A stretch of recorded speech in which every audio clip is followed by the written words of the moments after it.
வணக்கம், வணக்கம் அருந்தமிழ் உறவுகளே! எப்படி இருக்கீங்க? எடப்பாடி பழனிசாமி அவர்களுக்கும், செங்கோட்டையன் அவர்களுக்குமான மோதல். ஒரு அ அத்திக்கடவு அவிநாசி திட்டம். அதுக்கு ஜெயலலிதா அவர்கள் தான் அடிக்கல் நாட்டினார். அவரு தான் பணம் ஒதுக்கினார் முதல்ல.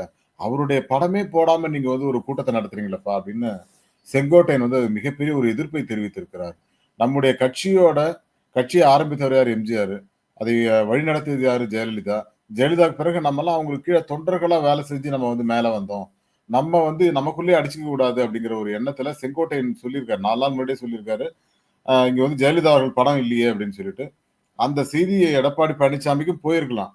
ஆனா அதை தவிர்த்திருக்கிறார். அது எடப்பாடி பழனிசாமி அவர்கள் செங்கோட்டையன தவிர்த்துட்டாரு அப்படிங்கிற மாதிரியான சில செய்திகள அவர கன்வின்ஸ் பண்ணியிருக்கலாம்.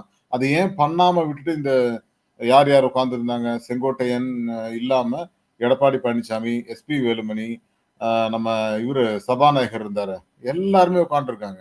ஆனால் அங்கு அவர் ஏன் இல்ல? அதுவும் அவருடைய பகுதியில நடக்கிற ஒரு விழா. அவிநாசி பகுதியில் நடக்கிற ஒரு விழால செங்கோட்டையன் இல்ல. அதுக்கு காரணம் என்ன அப்டின்னா, அவங்க 2 பேருக்கும் ஒண்ணும் பிரச்சனைலாம் இல்லங்க. ஆனால் அவருடைய வருத்தத்த தெரிவிச்சிருக்காரு அவ்வளவுதான். அத சரி செஞ்சுருவோம். அதாவது எடப்பாடி பழனிசாமிய விட சீனியர். யாரு? செங்கோட்டையன். அப்ப அவருடைய செயல்பாடுகள், அவருடைய எண்ணங்கள் மதிக்கப்படவில்லை அப்டின்னா, அத எப்படி எடுத்துக்கிறது அப்படிங்கிறது தானே இருக்கு. ஸோ, இந்த சூழலை எப்படி நீங்க கையாள போறீங்க அதிமுக? அதிமுகல இருந்து ஒரு பிரிவு ஏற்பட போகுது. செங்கோட்டையன் தான் அதுக்கு அடிகோலாக இருக்க போறாரு. அப்படின்னு ஏகப்பட்ட விஷயங்கள் பேசப்பட்டு கொண்டிருக்கிறது. ஆனா ஒரு விஷயம் நான் சொல்றேன். இந்த இடத்துல அதிமுகவுடைய பலவீனம் அப்படிங்கிறது இன்னும் அதிகரிச்சுட்டே இருக்கு. இந்த விழாவை நடத்தணும்னு ஆசைப்பட்டது எடப்பாடி பழனிசாமி அவர்கள் தான். எல்லாருக்கும் தெரியும். அது ஏன் இப்படி நடத்தினாரு அப்படிங்கிறத பத்தி தான் நம்ம இதுல பார்க்க போறோம். அதுக்கு முன்னாடி உங்களுடைய கருத்துக்கள் வரவேற்கப்படுகின்றன. அதேபோல நம்ம சேனல லைக் பண்ணுங்க, சப்போர்ட் பண்ணுங்க, சப்ஸ்கிரைப் பண்ணுங்க. உங்கள் நண்பர்களுக்கு மறக்காம ஷேர் பண்ணுங்க. அதாவது 1972ஆம் ஆண்டிலிருந்து ஆக்டிவ் பாலிடிக்ஸ்ல இருக்கிறவர் செங்கோட்டையன். அது எதனால அப்படிங்கிறது எம்ஜிஆர் அந்த இதுலலாம் இருந்தார். அது எம்ஜிஆரோட மன்றங்கள் இருந்தது. அதுலேருந்தே இருக்காரு அவரு. யாரு? செங்கோட்டையன் அவர்கள். அதனால தான் அந்த மாவட்டத்துல ஒரு முக்கிய புள்ளியாக இன்னைக்கு வரைக்கும் இருக்காரு. அதுக்கு என்ன காரணம்? அதாவது அவருக்கு வயதாயிடுச்சு. அதனால இன்ஆக்டிவ் பண்ணலாமா அப்படின்னு சொல்லி அவர் ஒதுக்கி வச்சுட்டு காளி அண்ணன்னு சொல்லி ஒரு முன்னாள் அமைச்சர் இருக்காரு. எத்தனை பேருக்கு ஞாபகம் இருக்கும்னு தெரியல. அவர ஆக்டிவ் பொலிட்டிக்ல கொண்டு வந்து மாவட்ட செயலாளர் அவர போட்டிருக்காருன்னு நினைக்கிறேன். இந்த மாரி தன்னுடைய கண்ட்ரோல்லயே இல்லாம இந்த மாரி இந்த மாவட்டத்த மாத்திருக்காருங்கிறது செங்கோட்டையனுக்கு ஒரு கோவம் இருக்கு. ஏற்கனவே இருக்கு. அத நம்ம கூட பேசியிருந்தோம்னு நினைக்கிறேன். ஒரு 3, 4 மந்த்ஸ் முன்னாடி அத பத்தி பேசியிருக்கோம். அ அவரு அவருக்கு பொறுப்பெல்லாம் வழங்கப்பட்டிருக்கு அப்படின்னு சொல்லிட்டு. காளியண்ணனுக்கும் செங்கோட்டையனுக்கும் ஆகவே ஆகாது. ஒரே மாவட்டத்துல இருக்காங்க. அந்த பொறுப்புகள்லாம் அவருக்கு வழங்கி, இவர உதாசீனப்படுத்தி இருக்கிறார் ஆல்ரெடி எடப்பாடி பழனிசாமி அவர்கள். அப்படி ஏன் உதாசீனப்படுத்துறாங்க அப்படின்னா, என்ன காரணமா இருக்க முடியும்? எடப்பாடி பழனிசாமி அவர்களுக்கு அவர் மீது ஒரு மனஸ்தாபம் ஏதோ இருக்கு. அந்த மனஸ்தாபம் தான் இந்த அளவுக்கு வெடிச்சுக்கிட்டு இருக்கு அப்படிங்கிறது நல்லாவே தெரியுது. இப்ப பாஜக நினைக்கிறது நடக்க போதா? ஒவ்வொருத்தரா வெளில வர போறாங்களா? அப்படிங்கிற ஒரு சந்தேகமும் இருக்கு. செங்கோட்டையன் இந்த விவசாய அ அமைப்பு ஒரு நன்றி சொல்லணும். யாருக்கு? அதிமுகவுக்கு. அந்த அத்திக்கடவு, அவிநாசி திட்டம் திமுக ஆட்சியில தான் நிறைவேறுது. அது நிறைவேறியதற்காக இவரு ஏகப்பட்ட குறைகள சொல்றாரு எடப்பாடி பழனிசாமி. திமுக ஒண்ணுமே பண்ணல, ஒண்ணுமே பண்ணலன்னு. ஐயா இதை நிறைவேற்றியது கடைசியா நிறைவேற்றி 542 கோடி ஒதுக்குனாங்க இப்போ. 2021ல அதுக்குள்ள 3 வருஷத்துல பண்ணியிருக்காங்க திமுக. இவங்க போட்டதுல நெறைய நிலுவையில அப்படியே விட்டுட்டாங்க. யாரு? எடப்பாடி பழனிசாமி. ஆனால் இதை நிகழ்த்தி காட்டியது திமுக அரசு. ஆனா என்ன பண்றாரு? நாங்க தான் போட்டோம். நாங்க பெருமைப்படுத்திக்கோங்க. நீங்க தான் திட்டத்தை அறிவிச்சவரு ஜெயலலிதா அவர்கள். அதுக்கப்புறம் அது நீண்ட காலம் தொட்டு இப்ப தான் முடிஞ்சிருக்கு. அது வேற விஷயம். ஆனால் இதுல யாருக்கு பங்கு அதிகமா இருக்கணும்? இந்த திட்டத்துக்கு முதலாக நிதியை ஒதுக்கிய ஜெயலலிதா அவர்களோட போட்டோ அங்க இல்ல. 2 பக்கமும் பெரிய அளவுல எடப்பாடி படம் மட்டும் இருக்கு. அப்ப எம்ஜிஆர் எங்க? ஜெயலலிதா எங்கன்னா, இல்ல இது விவசாயிகளோட இது சம்மந்தப்பட்ட அப்ப இது எடப்பாடி போட்டோ போடுறதுக்கு தகுதி இருக்கு அப்படின்னா, ஏன் ஜெயலலிதா போட்டோ போடக்கூடாதா? இததான் செங்கோட்டையன் கேட்கிறாரு. என்னங்க இது அநியாயமா இருக்கு? ஒரு கட்சி தலைவி எம்ஜிஆர் அவர்கள் கட்சி ஆரம்பிச்சவரு. இந்த அத்திக்கடவு அவிநாசி திட்டத்தை கொண்டு வந்ததே ஜெயலலிதா அவர்கள் தான். அவரு அவங்க போட்டோ கூட போடாம நீங்க நிகழ்ச்சி நடத்துறீங்களே அப்படிங்கிற ஒரு உணர்வு அவருக்கு இருக்கு. அதாவது ஜெயலலிதா அவர்கள் மீதான அந்த அன்பு, பாசம் இன்னமும் இருக்கு. அது எம்ஜிஆரிடம் அரசியல் கற்றுக்கொண்ட ஒரு நபர் செங்கோட்டையன். அவரு அதுக்கப்புறம் ஜெயலலிதா அவர்கள்ட்ட இருந்தார். 2006ல அவருக்கு சீட்டு குடுக்கல. அப்பதான் காளியண்ணன் வந்தாருன்னு நினைக்கிறேன். அப்ப திமுக அவர எப்படியாவது திமுக பக்கம் இழுத்துறணும் அப்படின்னு நினைச்சாங்க. அவருக்கு நான் இல்லங்க. சாகுற வரைக்கும் நான் அதிமுகல இருப்பேன் அப்படின்னு சொன்ன ஒரு நபர். யாரு? செங்கோட்டையன். இன்னொரு முக்கியமான விஷயம் சொல்லணும்னா, இவங்க இப்ப திமுகல இருக்கிற ஒரு அமைச்சர், இப்ப இருக்கிற அமைச்சரும், செங்கோட்டையன் கிட்ட தான் எடப்பாடி வந்து அசிஸ்டன்ட்டா ஒர்க் பண்ணாரு. அவங்க கேட்டுக்கு வந்தாங்கன்னா, ஓடி போய் கதவ திறந்து விடுற ஒரு நபரா இருந்தாரு எடப்பாடி பழனிசாமி. எத்தன பேருக்கு தெரியும்? அப்படிப்பட்ட ஒரு நபர் தான் இன்னைக்கு கோலோச்சுகிறார் அதிமுகல. பாராட்டுக்கள் கீழ இருந்து மேல வந்தாருங்க. ஆனால் அவங்கள மதிக்கணும் இல்லையா? ஒரு விஷயம் சொல்றாங்க அப்படின்னா, அத கேட்கணும் இல்லையா? அதையே நான் கேட்க மாட்டேன் அப்படின்னா என்ன அர்த்தம்? அதாவது செங்கோட்டையனுடைய பார்வை வேறு மாதிரியா இருக்கு. இவரோட பார்வை வேற மாரியா இருக்கு. நான் ஒத்துக்கிறேன். கருத்து வேறுபாடுகள் இருக்கலாம். பட் ஆனா நீங்க ஏதோ சொன்னீங்க, நான் செஞ்சுட்டேன் பண்ணுங்க அப்படின்னு சொல்லி, ஏதோ ஒரு விதத்துல கன்வின்ஸ் பண்ணியிருக்கலாமே. கடந்த வருடம் ஒரு சில நிகழ்வுகள் நடந்தது. எத்தன பேருக்கு அது தெரியும்னு தெரியல. 6 முன்னாள் அமைச்சர்கள் போய் எடப்பாடி கிட்ட பர்சனலா பேசினாங்க. ஆனா நம்ம வந்து கட்சி ஒன்றுபட்டு இருக்கணும் அப்படின்னு சொல்லி கன்வின்ஸ் பண்ணி எப்படியாவது அத பண்ணுங்க. அப்பதான் நம்ம வந்து 2026ல ஜெயிக்க முடியும். நம்ம வந்து எல்லாரும் இப்ப நான் ஜெயிக்கலாம். நான் ஜெயிச்சுருவேன். நீங்க ஜெயிச்சுருவீங்க. எஸ்பி வேலுமணி ஜெயிச்சுருவாரு. நம்ம இவரு ஜெயிச்சுருவாரு. எல்லாரையுமே பேர சொல்லி ஒரு 6 முன்னாள் அமைச்சர் பேர சொல்லி செல்லூர் ராஜு ஜெயிச்சுருவாரு. நம்ம இவர் ஜெயிச்சுருவாருன்னு எல்லாரும் தக்காளி சீனிவாசன் ஏதோ ஒரு சீனிவாசன் அவர் பேர் மறந்துட்டேன். அவரு திண்டுக்கல் சீனிவாசன். அவங்க எல்லாருமே நம்மலாம் ஜெயிச்சுருவோம். ஆனா அமைச்சராக முடியுமா? அதிமுக ஆட்சிக்கு வர முடியுமா? அப்படின்னு யோசிச்சு பாருங்க. நம்ம எல்லாருமே நம்ம ஜெயிச்சுருவோங்கிறது ஓகேங்க. பட் எல்லாரும் ஜெயிக்கணும். 130 140 எம்எல்ஏக்கள் வந்தா தான் நம்ம ஜெயிக்க முடியும். சாரி ஆட்சிக்கு வர முடியும். அப்படின்னு சொல்லி அவருக்கு புரிய வைக்கிறாங்க. பார்ப்போங்க, பேசுவோங்க அப்படின்னு சொல்லி அனுப்பிச்சு விட்டாரு.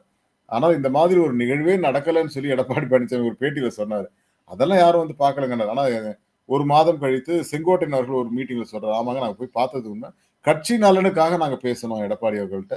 பட் அந்த கோரிக்கைகள் வைக்கப்பட்டத அவர் நான் யோசிச்சு சொல்றேன், பேசுறேன்னு சொல்லியிருக்காரு தவிர, வேற எதுவும் பதில் சொல்லலங்கிறத போன வருஷமே அவர் ஒரு கான்ட்ரோவர்ஷியல் டாபிக் ஆச்சு. ஆனா அது அப்படியே கொஞ்சம் அமுகி போச்சு. இப்ப கொஞ்சம் கொஞ்சமாக செங்கோட்டையனை ஒதுக்குகிறாரா எடப்பாடி பழனிசாமி அவர்கள்? அப்படிங்கிறது தான் இங்க கேள்வியாகி இருக்கிறது. என்னன்னா, செங்கோட்டையன ஏன்னா இப்ப சீனியர்ஸ்லாம் வச்சா தலைவலிங்க. திமுகலயே அப்படித்தானே இருக்காங்க நெறைய சீனியர்ஸ். அதே மாதிரி அங்கேயும் அவங்களுக்கு ஏதோ ஒரு பிரச்சனையா இருக்குன்னு சொல்லிட்டு சீனியர்கள ஒதுக்குறாங்க. ஈவன் எஸ்பி வேலுமணியோட பவர குறைக்கிறதுக்கே நெறைய யோசிக்கிறாரு எடப்பாடி பழனிசாமி. அப்படிங்கிற ஒரு குற்றச்சாட்டு. இப்ப ஓபிஎஸ் வெளில போனாரு, சசிகலா வெளில போனாங்க, டிடிவி தினகரன் வெளில போனாரு. சோ எல்லாருமே வெளியில போனாங்க. இப்ப அவங்களெல்லாம் உள்ள கொண்டு வரக்கூடாது அப்படிங்கிற ஒரு இன்டென்ஷன்ல ஓட்டிட்டு இருக்காரு. பட் அதிமுக ஒன்றுபட்டா தான் நமக்கு ஓட்டு வரும். தென் மாவட்டங்கள்ல வந்து நமக்கு செல்வாக்கே இல்லாம போயிட்டு இருக்கு அப்படின்னு சொல்லி செங்கோட்டையன் புலம்புறாரு. அவருக்கு கட்சி வந்து நல்லா இருக்கணும் அப்படிங்கிற ஒரு எண்ணத்துல செங்கோட்டையன் சொல்றாரு. ஆனால் அண்ணன் எடப்பாடி அவர்கள், இல்லங்க அதிமுகனா நான் தான். நான் தான் அதிமுக. எனக்கு கீழ தான். யார் என்ன சொன்னாலும் நான் கேட்க மாட்டேங்க. என் இஷ்டத்துக்கு பண்ணுவேங்கிற மாரி பண்ணிட்டு இருந்தாருன்னா, இந்த அரசியல் வந்து மிக ஒரு கொடூரமான ஒரு இத தரும் ஃபியூச்சர்ல அதிமுகவுக்கு. என்னன்னா, வெற்றி பெறும் அந்த பெர்சன்டேஜ் வந்து குறைஞ்சுகிட்டே வருது, குறைஞ்சுகிட்டே வருது. ஏங்க 45% இருந்த அதிமுகவோட இது 2016ல படிப்படியா, படிப்படியா 2014ல எடுத்துக்கோங்க. இதுல எம்பி எலக்ஷன்ல. அதுலேருந்து பார்த்தீங்கன்னா, அப்படியே படிப்படியா குறைஞ்சுட்டு வந்து இன்னைக்கு 20%ல வந்து நிக்கிறீங்க. இப்ப விஜய் கட்சி ஆரம்பிச்சிருக்காரு. அதுல 2, 3% வெளியில போகலாம். அப்படி போச்சுன்னா 16, 17க்கு வந்துருவீங்க. அப்புறம் எப்படிங்க நீங்க ஜெயிக்க முடியும்? இப்ப விஜயும் அ அதிமுகவும் ஒண்ணா கூட்டணி வைக்கணும் அப்படிங்கிற ஒரு பேச்சுவார்த்தை நடந்துட்டு இருக்குன்னு சொல்றாங்க. ஆனா விஜய் வந்து ஒரு இது அறிவிச்சிருக்காரு. என்னுடைய தலைமையில தாங்க கூட்டணி அப்படின்ட்டாரு. சோ அப்ப அப்படி ஒரு தைரியமா சொல்றாரு விஜய் அப்படின்னா, அப்ப அதிமுகவோட கூட்டணி இல்லங்கிறத மறைமுகமா அவர் தெரிவிக்கிறார். சோ இப்படி அதிமுகவுடைய இது வந்து சுருங்கிக்கிட்டே வருது. இப்ப தேமுதிகவ மட்டும் வச்சு ஆட்சிக்கு வந்துர முடியுமா? வர முடியாது. இப்ப பாஜகவோட கூட்டணிக்கு ஒரு பிரஷர் குடுக்குறாங்க. அது நடக்குமா? நடக்காதான்னு தெரியாது. ஆனால் அப்படி நடக்குது அப்படின்னா, அது வேற இப்ப அங்க இருக்கிற ஓபிஎஸ், டிடிவி எல்லாம் என்ன பண்ணுவாங்க? தேசிய ஜனநாயக கூட்டணிக்கு வரணும்னு டிடிவி தினகரன் டெல்லிக்கு போயிட்டு வந்ததுக்கப்புறம் கூப்பிடுறாரு. யார? அதிமுகவ. அது எடப்பாடி தலைமையில வந்தாலும் சரி, அல்லது மற்ற 2ஆம் கட்ட தலைவர்கள்லாம் வந்து வந்தாலும் சரி அப்படிங்கிற மாரி ஏதோ சொல்லியிருக்காரு. அதுக்கு என்ன காரணம்னா, டெல்லிக்கு போயிட்டு வந்தப்ப அவருக்கு ஏதோ சில விஷயங்கள் சொல்லப்பட்டிருக்கிறது. அத நோக்கி அவர் பேச ஆரம்பிச்சிருக்காரு. ஒரு பக்கம் அண்ணாமலைய தூக்கிட்டா வந்து அதிமுக கூட்டணிக்கு வருமான்லாம் அவங்க முயற்சிக்கிறாங்க. பட் இதெல்லாம் ஒரு பக்கம் நடந்துட்டு இருந்தாலும், அதிமுகல இருக்கிற சில இந்த முரண்பட்ட நிகழ்வுகள் அதிமுகவுக்கு நல்லது கிடையாது. அப்படிங்கிறது தான் நான் சொல்லிட்டு இருக்கேன். ஏன்னா, இது வேற மாரி போயிட்டு இருக்கே அப்படிங்கிற மாரி. ஒண்ணும் இல்ல கோகுல இந்திரா இங்க சென்னையில ஒரு மீட்டிங்ல பேசுறாங்க. ஒரு குறைந்தபட்ச மரியாதை கூட எனக்கு கிடையாது. ஒரு செயல் வீரர் கூட்டம் நடத்துறீங்க.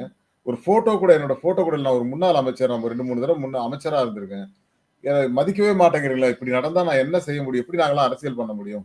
அப்படிங்கிற மாதிரியான ஒரு விஷயத்த பேசும்போது, தலைமைக்கெல்லாம் கண்டிப்பா போகும்.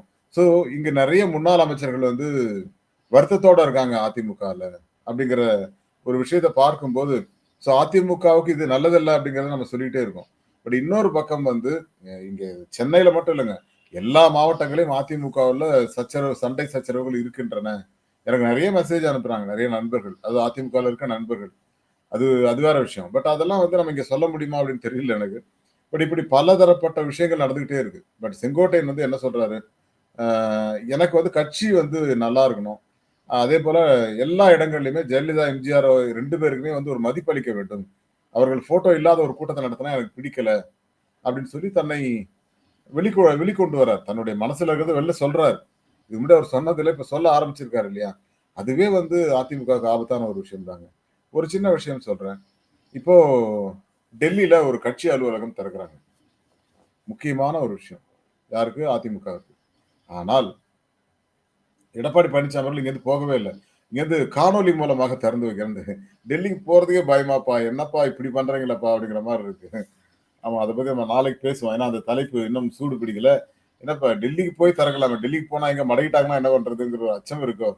ஏன்னா முன்னெல்லாம் டெல்லிக்குன்னா ஆகும்னா டெல்லிக்கு போவாரு. இப்ப டெல்லிக்கு போறதே குறைச்சுக்கிட்டாரு நம்ம எடப்பாடி பழனிசாமி அவர்கள். ஸோ இந்த நிலையெல்லாம் மாறணும். இந்த நிலை மாறினால் தான் அதிமுகவுக்கு எதிர்காலம் நன்றாக இருக்கும் அப்படின்னு நினைக்கிறேன். ஸோ நாளைக்கு நம்ம இந்த தலைப்ப லைவ்ல விரிவா பேசலாம். இன்னும் நெறைய விஷயங்கள் அதிமுகவை பற்றி இருக்கு. கடந்த 1 மாதமா அதிமுகவோட இது வந்து ரொம்ப ஸ்லோவா இருந்துட்டே இருக்கு. அது இப்பதான் கொஞ்சம் சூடு பிடிக்குதுன்னு வச்சுக்கோங்களேன். ஸோ இனிமே தெறிக்க விடலாம். ஸோ மீண்டும் ஒரு நல்ல தலைப்போட சந்திக்கிறேன் நண்பர்களே. Thank you and bye to everyone. நன்றி. ஸோ பார்த்துட்டு இருக்கிற எல்லாருமே லைக் பண்ணுங்க, சப்போர்ட் பண்ணுங்க, சப்ஸ்கிரைப் பண்ணுங்க. உங்கள் நண்பர்களுக்கு மறக்காம ஷேர் பண்ணுங்க. Thank you all and bye two